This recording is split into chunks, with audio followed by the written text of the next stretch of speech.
오늘 제목은 저주가 아닌 은혜 제목의 말씀입니다. 40년 동안 모세의 수종자로 있었던 여호수아는 보다 나은 환경 속에서 리더십을 발휘했지만 그러나 사역 초기에 두 번의 큰 실수를 범하는 아픔을 역사에 새겼습니다. 첫 번째 실수는 아이성을 정복하는 과정에서 하나님께 묻지 않았고 이스라엘 공동체 안에 아간이라는 범죄자를 막지 못한 연고로 처음으로 전쟁에 패배하는 어려움을 겪었습니다. 그 일을 겪자마자 여호수아는 에발산과 그리심산으로 올라가라는 모세의 과거의 그 명령을 받아서 하나님 말씀을 마음에 새겨야 되겠다 하고 이제 길갈에서 에발산과 그리심산으로 가게 됐는데 이 두 산 사이에 있는 골짜기가 세겜 골짜기였습니다.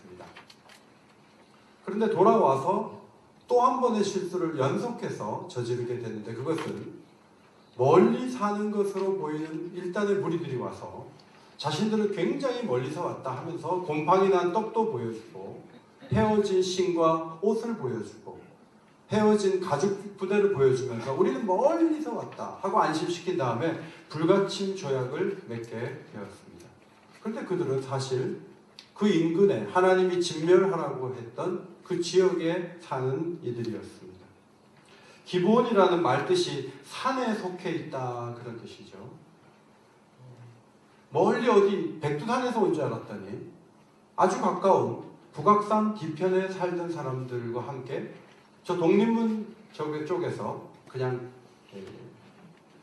조약을 맺게 되는 그런 식으로 실수를 저질렀습니다.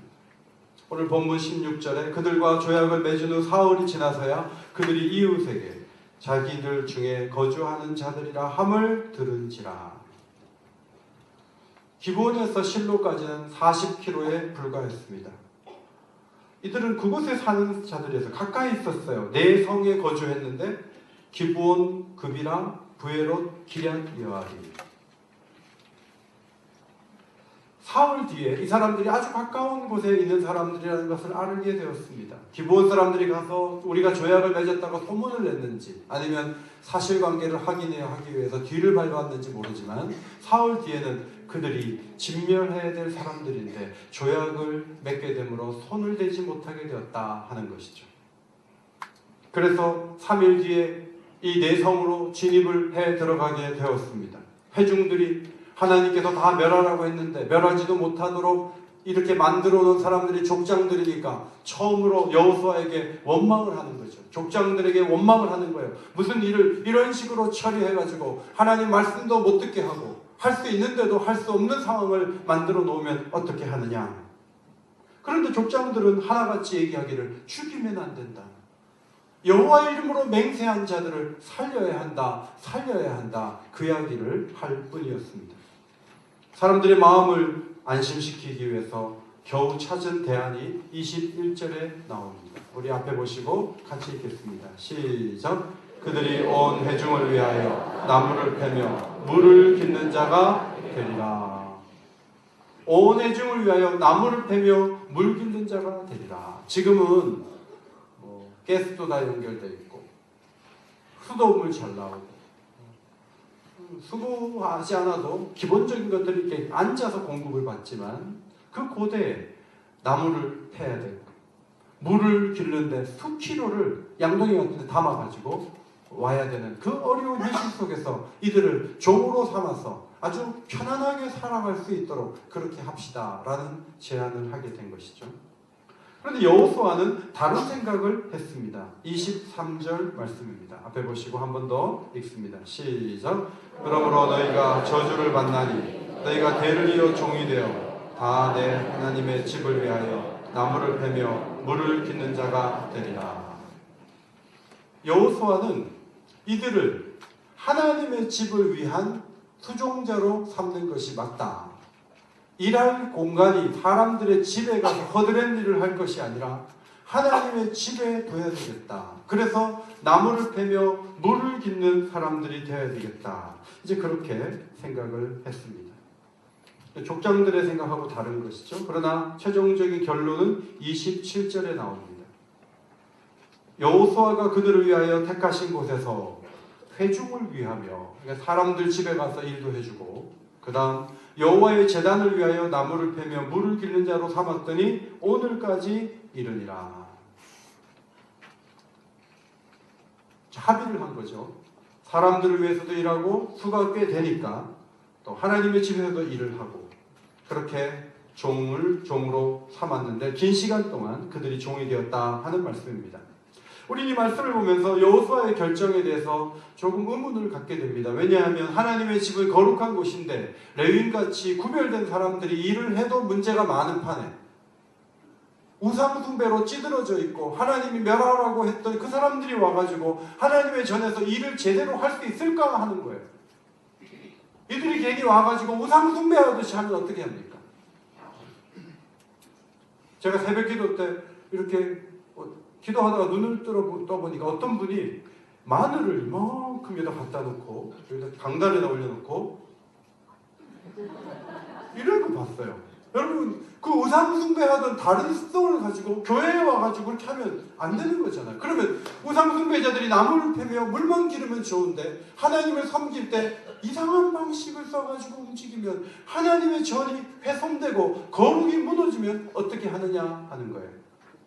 그런데 역사를 보면 여호수아가 생각했던 것이 맞았다 하는 것을 여러 가지 증거를 통해 볼 수가 있습니다. 첫째로 여호수아가 이들을 하나님의 전에 배치하려고 했던 것은 기브온 사람들의 나쁜 영향보다는 하나님의 전이 미치고 있는 선한 영향력이 그들을 변화시킬 것이라고 기대했기 때문입니다. 여러분이 잘 아시는 대로 여호수아는 이 기브온을 점령하기 전에 여리고성을 먼저 점령을 했습니다. 그때 여러분이 아시는 대로 라합이라는 사람과 그 가족을 모두 다 구원했던 것을 기억합니다. 자, 라합이 구원을 받을 때 여호수아는 그 여자가요 술집에서 일을 하더라고요. 우리가 술집으로 들어갔습니다. 그 여자가요 기생이더라고요. 기생은요 원어로는 창녀예요. 사람들을 불러들여서 어두운 돈을 받고 생활하던 사람이에요. 그런데 그 사람의 집을 다 구원을 할 경우에 문제는 나중에 살아서 라합이 들어와가지고 술집을 차리고 이스라엘 남자들을 하나 둘씩 꿰가지고 여리고성에서 범죄했던 것처럼 범죄의 영향 속에 사람들을 가둘 경우에 누룩이 퍼지듯이 이스라엘 백성들의 거룩이 무너지면 어떻게 합니까? 만약에 여호수아가 그런 가정을 하고 상상을 했다면 그러면 라합의 가족을 절대로 살릴 수가 없어요. 그런데 라합을 받아들일 때 여호수아는 우리의 거룩과 우리의 이 따뜻함이 라합의 가족을 녹일 수 있다는 자신감, 이런 큰 믿음이 있었기 때문에 그들을 살렸던 것이죠. 문제는 이번에 기브온 종족은 다른 것입니다. 다수의 사람들이 종이지만 집단으로 이스라엘 사회에 들어오게 됩니다. 긴장하지 않을 수 없는 일이 벌어지게 된 것입니다. 여러분, 예멘 사람들이 우리 제주도에 수백 명이 무비자 입국을 해서 여기는 무비자로 들어올 수 있다 해서 소문이 나갔고 예멘 사람들이 억압을 피해서 우리나라에 수백 명이 온 적이 있어요. 그때 그들이 이곳에 정착하고 시민권을 얻으면 안 된다고 가장 많이 말했던 사람이 누구인지 아세요? 기독교인들이에요. 기독교의 많은 단체들이 절대로 이 무슬림을 받아들이면 안 된다고 얘기했어요. 그런데 예멘 사람들을 가장 따뜻하게 품고 그들에게 가장 큰 선행을 베푼 사람이 누구인지 아십니까? 기독교인들이에요. 박준범이라는 선교사님은 예멘에서 의사로 일하다가 추방당했어요. 예멘 사람들이 제주도에 온다는 얘기를 듣고 이렇게 좋은 기회가 있을 수가 없다 해가지고 모금을 받아가지고 예멘 사람들을 열심히 섬기는 팀을 만들어서 그들 속으로 들어가서 밥을 먹이면서 하나님 말씀을 가르치는 일을 지금도 진행하고 있습니다. 같은 기독교인인데 누구는 절대로 받아들이면 안 된다고 말하는 최선봉에 서고 누구는 그들에게 오히려 접근해서 그들에게 잘해주려고 하고 같은 기독교인인데 왜 이런 일이 벌어지고 있습니까? 그것은 죄인에 대한 태도가 서로 다르게 해석이 되기 때문에 그런 것입니다. 여러분, 예수님께서 산상수훈 말씀을 마치시고 산에서 내려오셨을 때 나병 환자가 다가왔어요. 그러면서 예수님이 들을 수 있을 정도로 말했죠. 주여 원하시면 저를 깨끗게 하실 수 있나이다. 모세의 법에 의하면 이 문둥병자는 굉장히 나쁜 일을 하는 거예요. 왜냐하면 사람들을 감염시킬 수 있는 자신이 부정하다 말하고 머리를 풀어 헤치고 옷을 찢고 그런 상태에서 누가 와도 나병 환자인 것을 알아차릴 수 있게 하여 저 멀리 자기 멀리 갈 수 있도록 그렇게 하라는 모세의 법을 어기고 감히 예수님께 다가와가지고 옆에서 얘기를 했어요. 주여 원하시면 깨끗게 하실 수 있나이다. 그러면 보통 사람 같으면 이게 어디 와가지고 절로 안 가? 사람 뭐 다 문둥병자 되는 거 보고 싶어? 이렇게 하면서 돌을 던지는데 예수님은 어떻게 하셨습니까? 3절 말씀에 8장 3절 손을 내밀어 그에게 대시며 이르시되 따라합시다. 내가 원하노니 깨끗함을 받으라. 예수님 나병에 감염되면 어떻게 하죠? 예수님은 감염되지 않아요. 예수님의 오히려 강력한 능력이 그 병에서 놓일 수 있도록 그분에게 역사하여 그 나병이 깨끗하여진 줄 믿습니다. 이것이 주님의 능력이죠. 여호수아도 하나님의 전에 가서 나무 패며 물기를 뿐만 아니라 나무를 깎아가지고 우상 숭배하면 어떻게 하지? 그 생각을 하기보다는 나무 패며 물깃다 보면 이 사람 좋은 사람들 될 수 있다. 우리와 함께 걸어갈 수 있는 사람이 될 수 있다. 그 생각을 했던 것입니다. 성경을 보면 반대로 생각하는 사람들이 있었어요. 바리새인들이에요. 바리새인들은 예수님이 세리의 집에 가서 식사하는 모습을 보면서 제자들에게 항의했죠. 어찌하여 세리와 죄인들과 함께 먹느냐? 그러다가 너희 선생의 거룩이 무너지면 어떻게 하느냐? 이렇게 따졌어요. 근데 예수님이 들려주신 유명한 말씀이 마가복음 2장 17절이에요. 앞에 보시고 읽겠습니다. 시작. 건강한 자에게는 의사가 쓸데없고 병든 자에게라야 쓸데있느니라. 나는 의인을 부르러 온 것이 아니요 죄인을 부르러 왔노라. 독감에 걸려서 병원에 가면 의사가 독감입니다. A형입니다. 타미플루 드셔야 돼요. 이렇게 얘기를 할 때 의사는요. 그 독감 환자가 그날 3번째, 4번째 환자였다고 하면 벌써 4번째 위험에 처해지는 거예요. 그러나 건강한 자에게는 의사가 쓸데없지만 병든 자에게 쓸데있기 때문에 의사로서 그를 고쳐주는 거죠. 바리새인들의 거룩을 지키는 방법은 분리입니다. 분리. 안 만나는 거예요. 대화 안 하는 거예요. 멀리 하는 거예요. 자기의 거룩을 혼자 잘 지키는 거예요. 그러나 진정한 거룩의 능력은 고립이 아니에요. 누군가를 찾아가고 위험이 있음에도 불구하고 사랑해주고 도와줘서 그 사람을 변화시키고 새롭게 만드는 것이 진정한 거룩의 능력이죠. 예수님은 이 부분에서 놀라운 열매들을 맺으셨어요. 주를 부인했던 베드로가 또다시 부인하면 어떻게 하는가? 그런 관점에서 베드로를 보기보다는 그의 사랑을 새롭게 하셔서 정말 주님 앞에 생명을 바치는 사도로 만드셨어요. 의심 많은 도마는 저 인도까지 가가지고 순교자가 되었다는 교회 역사를 보게 됩니다. 교회를 핍박했던 바울을 부르셔서 교회 개척자로 삼아 주셨습니다. 저들의 부정적인 영향이 교회를 훼손시키지 못하도록 하셨고 성령의 능력과 거룩한 능력이 저들을 오히려 새롭게 하는 일들을 이루신 분이 우리 주님이시죠. 성도 여러분, 신앙의 고귀성이 뭐죠? 바리새인처럼 손을 들고 기도하면서 하나님, 나는 일에 2번 금식하고 11조도 잘 드리고 내가 선한 일 하는 거 다 아시죠? 제게 복을 주셔야 돼요. 하나님은. 저 아니면 누구에게 복을 주겠어요? 자, 이렇게 말하는 게 신앙의 고귀성이 아니라는 거예요. 세리와 같은 하나님을 도무지 바라볼 수 없는 자가 주 앞에 나와서 아버지여 내가 죄인이라고, 하나님이 나는 죄인이라고 가슴을 치면서 기도할 때 그를 받아주시고 그를 새롭게 하시는 것이 하나님의 능력인 줄 믿습니다. 그것이 하나님의 구원의 역사죠. 많은 문제를 일으킨 어떤 집에 2 아들이 있었어요. 둘은 부모님이 바쁜 관계로 게임 중독에 빠져서 공부도 하지 않고 학업 부적응자였어요. 그런데 그 아버지가 선교지에 갔다 오더니 그 선교사님 애들을 잘 키우는, 애들이 3명인데 자기 아들보다 어린 아들이 있는 거예요. 그 집에 보내면 우리 애들이 좋아질 것 같은 생각이 드는 거예요.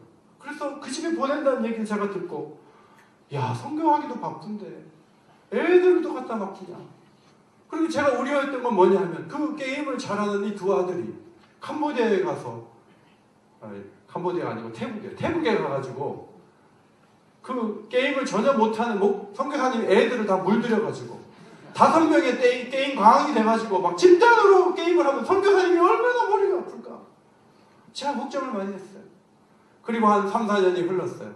그 애들 어떻게 됐냐고 알아봤어요. 알아봤더니요, 그 집에 와가지고 게임을 끊고 그 두 아이가 주님을 제대로 만나고 변화되어가지고 아주 좋은 학교에 입학했다는 얘기를 제가 들었어요. 성도 여러분, 녹일 수 있는 게 힘이고요, 변화시킬 수 있는 게 능력이에요.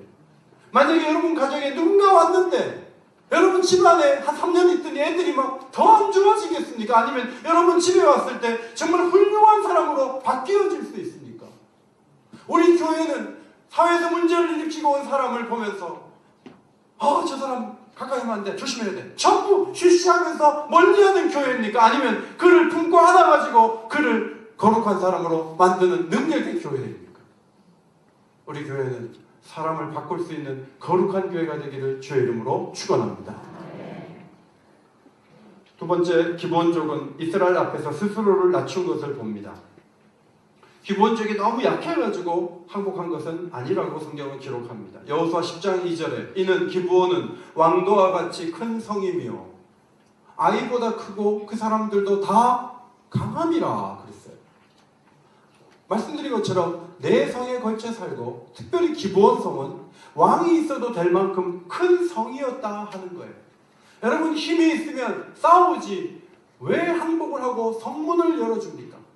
아무리 왜군이 조총으로 무장한다 할지라도 진주성에서 피 흘리면서 싸운 사람들을 역사는 기억해 주는 것이지 비겁하게 성문을 열다니. 어떻게 기브온 사람들은 강함에도 불구하고 싸우지 않으려 했을까? 사실 주변에 있던 왕들은 이스라엘을 힘을 모아 싸우면 이길 수 있다고 생각하고 거칠게 나왔다고 성경은 기록해줘요. 여호수아 9장 1절 2절에 햇사람과 아모리 사람과 가나안 사람과 브리스 사람과 히윗 사람과 여부스 사람의 모든 왕들이 이 일을 듣고 모여서 일심으로 여호수아와 이스라엘에 맞서서 뭐 했다? 싸우려 했다. 자, 힘을 모아서 누구든지 외적에 대해서 싸우려고 하는데 기브온 종족은 싸우려고 하지 않았어요. 이것이 특별한 부분이에요.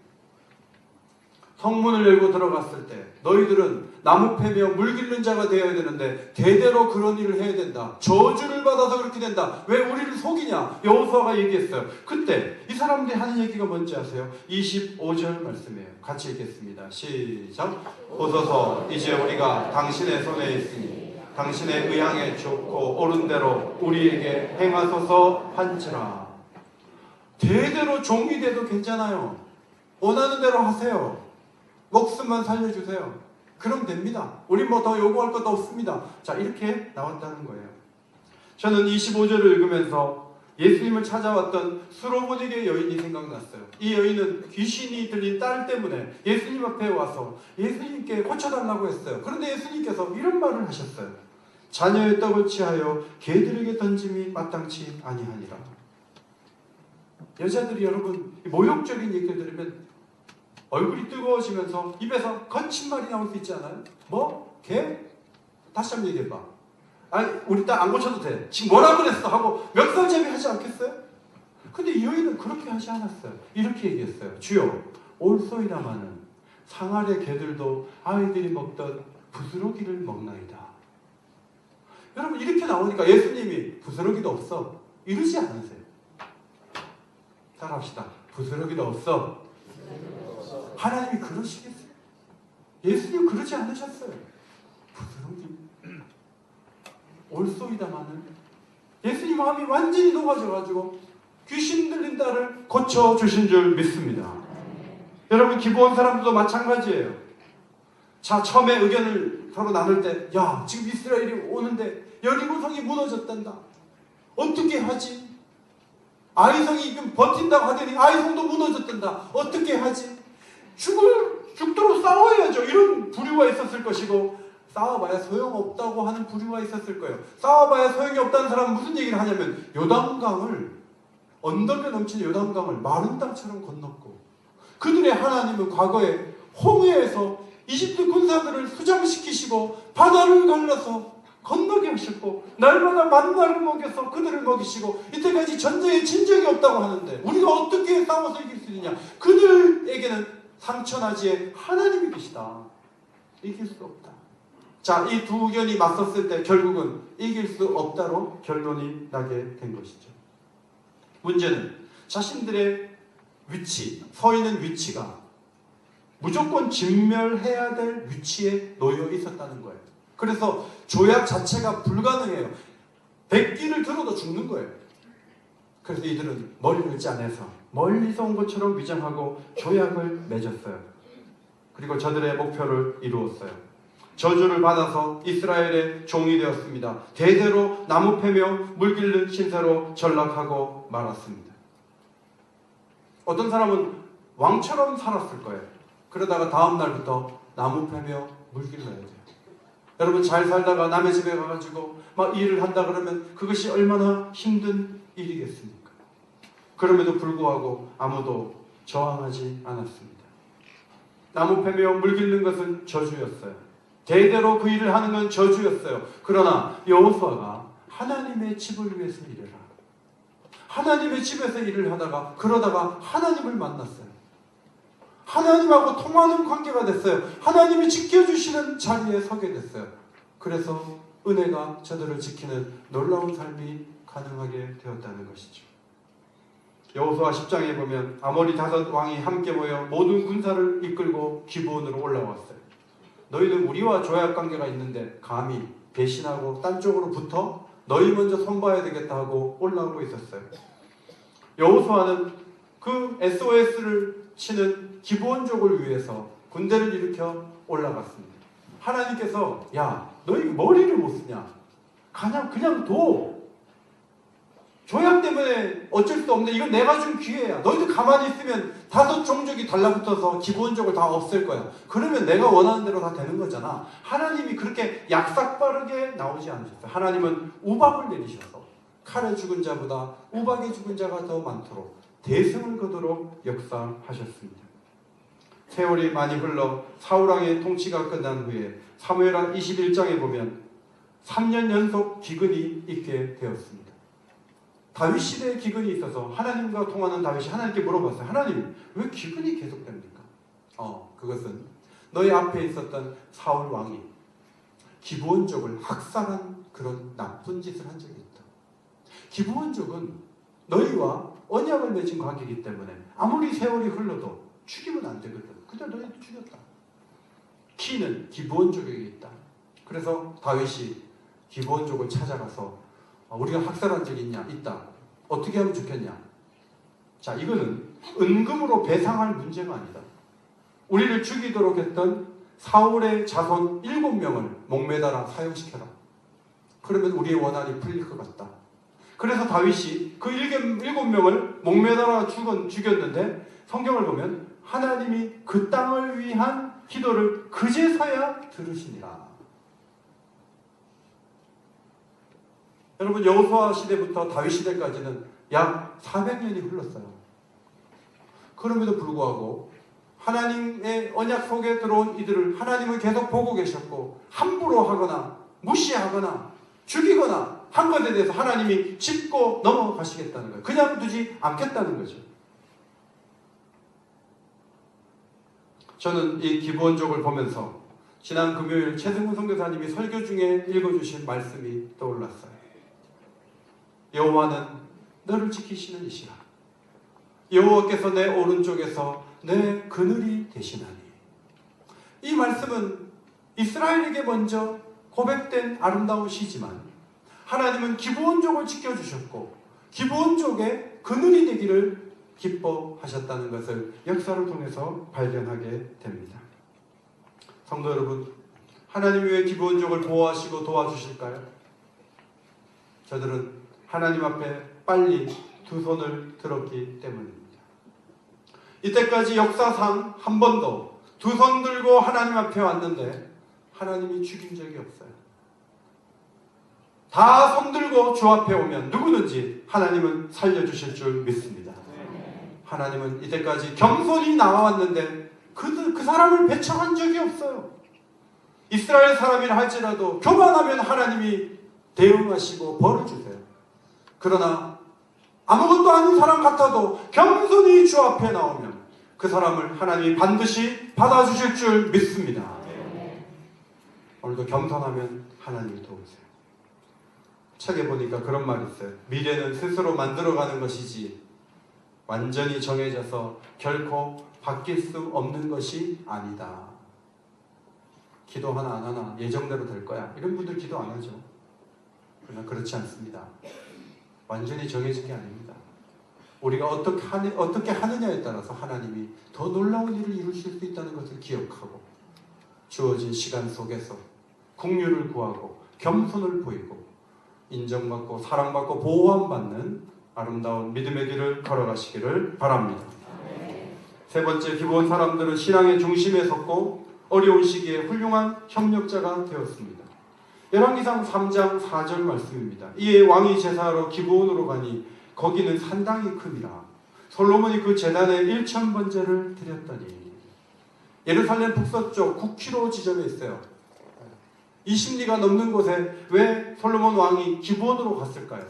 예루살렘에는 1000개의 제물을 놓을 정도의 큰 제단이 없는 거예요. 당시에 가장 크고 가장 좋은 예배 처소가 어디 있었냐면 기브온 땅에 있었다 하는 말이에요. 성전이 지어지기 전에 그곳이 최고의 예배 처소가 됐다는 거예요. 한 사람도 제사장이 된 적도 없고 한 사람이 주류 사회에서 뭔가를 행하면서 뭔가 움직일 수 있는 권한을 가진 적이 한 번도 없던 그 사람들의 땅에 하나님이 받으실 만한 가장 좋은 넓은 예배 처소가 있었다는 것. 무엇을 의미합니까? 400여 년 동안 하나님을 잘 섬기다 보니까 아직도 주류 사회에 들어가지는 못하지만 최고의 예배 처소는 기브온에 있지. 이것을 왕도 기억하고 있었다 하는 거죠. 세월이 많이 흘러 포로로 잡혀갔다가 돌아왔어요. 스룹바벨과 함께 돌아온 사람들이 예루살렘 성벽을 중수할 때 이 기브온의 후손들이 한 부분을 중수했다고 느헤미야 3장 7절에 기록되어 있습니다. 그 다음은 기브온 사람 물레다와 메로노 사람 야돈이 강서쪽 총독의 관할에 속한 기브온 사람들 및 미스바 사람들과 더불어 중수하였고, 느헤미야 7장 25절 기브온 사람, 돌아온 기브온 사람이 몇 명이라고요? 95명이요. 지금 바벨론 땅에서 세월이 많이 흘렀기 때문에 누구는 가게를 열고 누구는 회사를 다니고 누구는 거기서 정상적으로 살아감에도 불구하고 돌아오면 또 하나님의 집에서 나무 패며 물 기르는 일밖에 할 수 없고 12지 안에 들어가지도 못하는 그 사람들이 뭐하러 돌아오냐고요. 그런데 95명이 돌아오는 거예요. 돌아온 이유가 뭐예요? 시편 84편의 시인의 심정으로 돌아오는 거죠. 앞에 보시고 같이 읽습니다. 시작. 주의 궁정에서의 한 날이 다른 곳에서의 첫날보다 나은즉 악인의 장막에 사는 것보다 내 하나님의 성전에 문지기로 있는 것이 좋사오니. 여러분, 교회는요, 목사처럼 이렇게 설교를 하는 사람은요 다 주목을 해줘요. 다 저를 보잖아요. 누구나 저한테 인사를 하고요. 교회에 오면은 저는 목사 되기를 잘한 것 같아요. 모두 다 저를 알아보고 막 격려해주고, 그러니까 저는 참 좋은 것 같아요. 근데 교회는요, 안 알아주는데도 일하는 자리가 많아요. 방송실에서 화면 넘기는 거 누가 하는지 아세요? 여러분 목은 설거지, 누가 설거지 하는 거 유심히 보자는 몰라요. 어제도 장례식 대전 내려가는데 자기하고 관계도 없어도 아침 일찍 내려가는데 대전에 어제 갔다 오니까 오후 4시 반이에요. 하루 다 가는 거예요. 권사님이 돼가지고요, 장거리 한 번도 안 뛰시는 분들이 계세요. 그런데 거기 가시겠다고 또 오셨는데 제일 감격스러운 게 뭐냐면 성막차 문을 딱 열 때 제일 뒤로 가는 거예요. 2명이. 제가 그 모습을 어제 보면서 설교할 때 그 두 분이 생각나는 거예요. 귀하다. 사실 제일 좋은 자리는 운전석 앞자리고요. 두 번째 줄도 탈만해요. 그런데 저 뒤에는 의자가 이게 안 돼요. 등받이가 고정이에요. 멀미도 심해요. 그런데 문을 열자마자 누가 탈까봐 제일 싸게 들어가는 거예요. 근데 그분들이 뭐라 그러냐면 괜찮다는 거예요. 누가 알아주고 사진 찍어주지 않아도 그 위로해주고 온 그 자체로 자기는 좋다는 거예요. 여러분, 우린 착각합니다. 교회가 막 목사님이나 몇몇 앞에 선 사람들이 대단하게 하면서 교회가 잘 되는 걸 우린 착각해요. 그런데 여러분, 성경을 보면 에브라임 지파 같은 사람들은 이따가 전쟁을 끝나고 나니까 막 항의하잖아요. 이것들이 부르지도 않고 우리한테 말도 안 하고 같이 싸우고 이기고 이러고 있잖아요. 기브온 사람들은요, 조용해요. 왜냐? 종이니까. 조용히 가요. 그런데 수백 년 후에 정말 훌륭한 사람들이 되어 있는 거예요. 이스라엘이 타락하고 힘들고 어려운 중에 처하는데도 그 주변인으로서 살아가면서 그들의 집안, 그들의 영성, 그들의 아름다움은 계속 유지가 되어지는 것을 역사에서 보지 않습니까?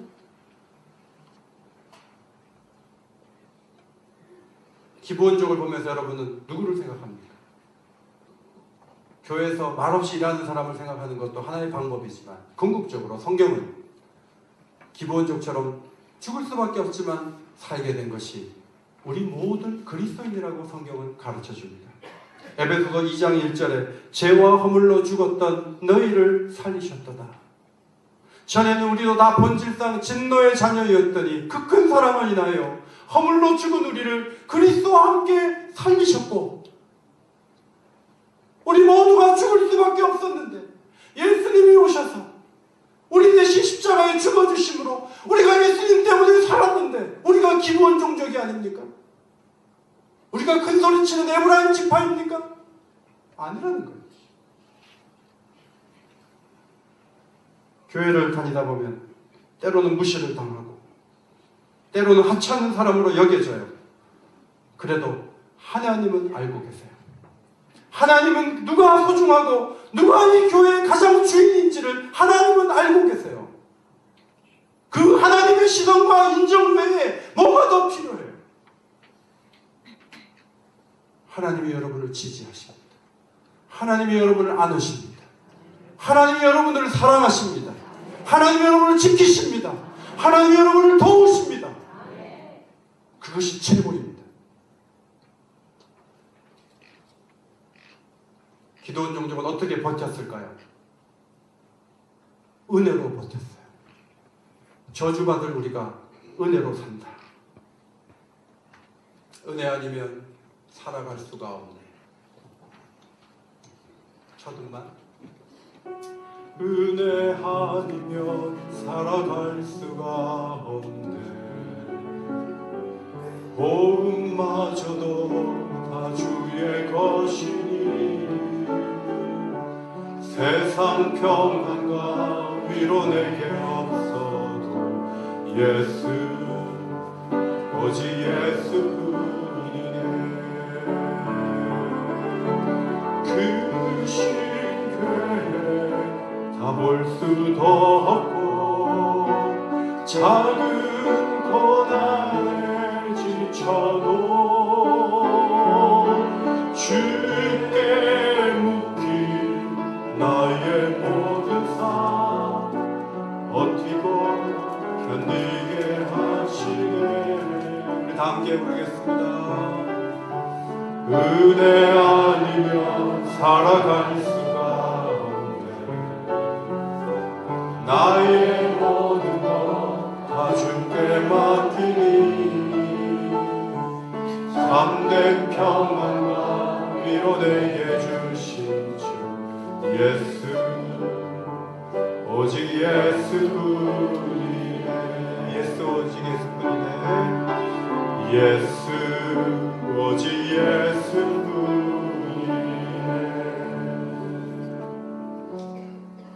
가사에 주께 묶인 나의 삶. 주님하고 묶였어요.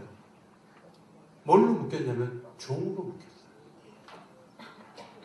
고난이 오지만 이해할 수 없는 일들이 있지만 버티고 견디게 하시는 것은 은혜인 줄 믿습니다.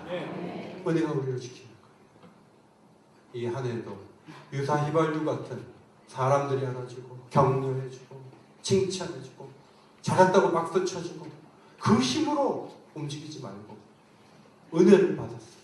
은혜 때문에 은혜의 능력으로 끝까지 걸어가는 주의 백성들 되시기를 예수의 이름으로 축원합니다.